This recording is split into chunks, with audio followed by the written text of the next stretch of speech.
The impact of the first slap jolted her, but it was the 100th that finally broke something inside her.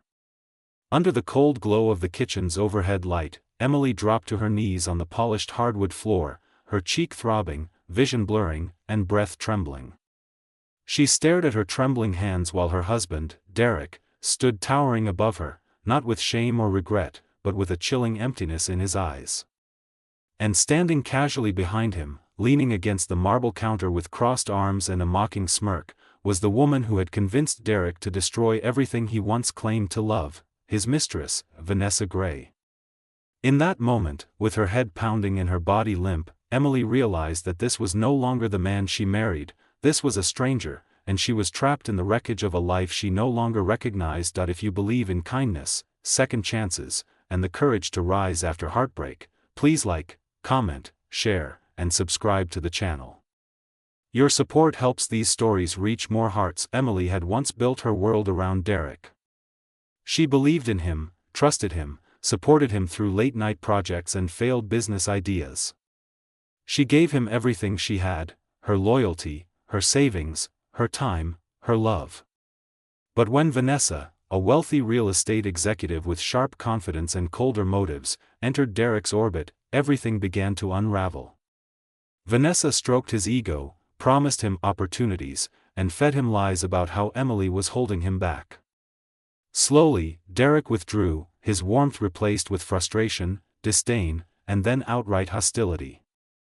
The man who once brought Emily coffee in bed now hurled insults, slammed doors, and found excuses to stay out all night. The night of the slaps was the final act of a tragedy that had been building for months. When Derek left the house with Vanessa afterward, casually, as if he hadn't just shattered the spirit of the woman who once devoted her life to him, Emily found herself alone on the floor, unable to move, unable to understand how she had ended up here. She staggered outside, her vision spinning, and walked through the quiet suburban streets until her legs gave out. She collapsed on a park bench, shaking, cold, and terrified of what came next. A passing jogger saw her, stopped, and called for help. Emily was taken to a women's recovery center in downtown Seattle, a safe place for women escaping abusive relationships. It was there that she met Margaret Hale, a retired therapist and the founder of the center. Margaret had a gentle voice but carried an unshakable strength that made women feel seen and worth fighting for. Under her care, Emily found herself learning to breathe again. She attended therapy, talked with other survivors, and slowly unpacked years of emotional damage she didn't even realize she had endured. At first, she felt ashamed that she had stayed, ashamed that she had loved someone who treated her with cruelty, ashamed that she had become a version of herself she no longer recognized. But Margaret reminded her that shame belonged to the abuser, not the survivor. 3 months passed. Emily's face healed, her bruises faded, but the deeper wounds took longer. She learned new skills, volunteered at the center, and began rediscovering the person she was before Derek. Hope grew slowly, steadily. Then came the day that changed her life forever. One morning, Margaret received a phone call from a law firm in New York. At first, Emily assumed it was a mistake. She had no family, no inheritance, no one who even knew where she was. But the attorney insisted she come in for a meeting. What Emily learned there shattered everything she believed about herself. The attorney revealed that Emily was the biological daughter of Charles Davenport, a billionaire investor, philanthropist, and founder of Davenport Global, one of the largest private tech investment groups in the United States. Emily had been adopted at 2 years old after her biological mother died suddenly. Her adoptive parents never told her where she came from.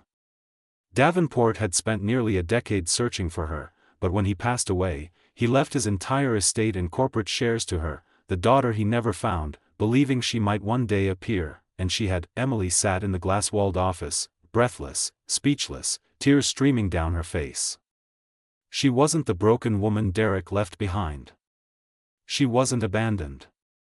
She wasn't worthless. She was the heir to a multi-billion-dollar empire. The next months were a whirlwind: financial advisors, media protection, legal processes, corporate mentoring, and training from Davenport Global's board of directors.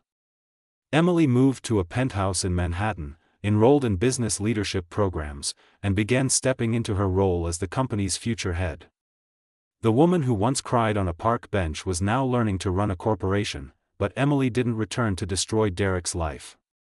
She only wanted closure, and the chance to take back her power. That moment arrived unexpectedly. One afternoon in Manhattan, her assistant rushed into her office, saying a man was downstairs begging to speak with her.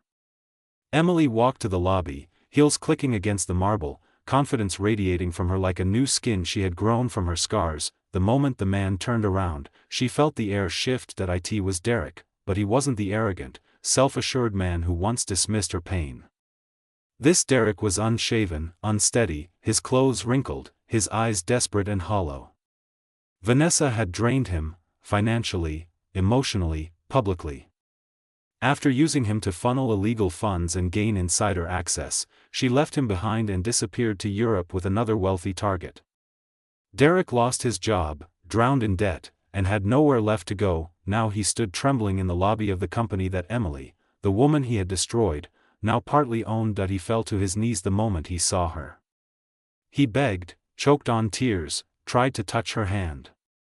Security guards watched nervously, unsure whether to pull him away. Emily looked at him, truly looked, and realized something profound. She felt nothing, not hate, not revenge, not satisfaction, just peace. In a steady, calm voice, she told Derek that forgiveness did not mean reconciliation, and mercy did not mean return. She told him she hoped he found a way to rebuild his life, but she was no longer a place he could run to. She had rebuilt herself from the ashes he left her in, and she was done giving pieces of herself to people who only wanted to burn them. Then she nodded to security and walked away, leaving Derek kneeling on the lobby floor, his past collapsing around him as her future soared beyond his reach. Emily spent the following years honoring her biological father's legacy. She expanded philanthropic programs for abused women across the U.S., funding shelters, therapy centers, job training, and legal support programs. She turned her pain into power, her heartbreak into hope, and her story into a lifeline for thousands. The world knew her as Emily Davenport, the unexpected heiress, the survivor who reshaped her destiny. But the women she helped knew her simply as someone who understood, because she had been where they were. If this story touched your heart, please like, comment, share, and subscribe. Your support helps stories of hope and strength reach more people in need. Before the ending, please comment below. Strength grows from the scars we survive. Emily's journey wasn't about revenge, it was about rebirth. And sometimes, the most powerful transformation begins the moment you realize your worth has never depended on someone else's ability to see it.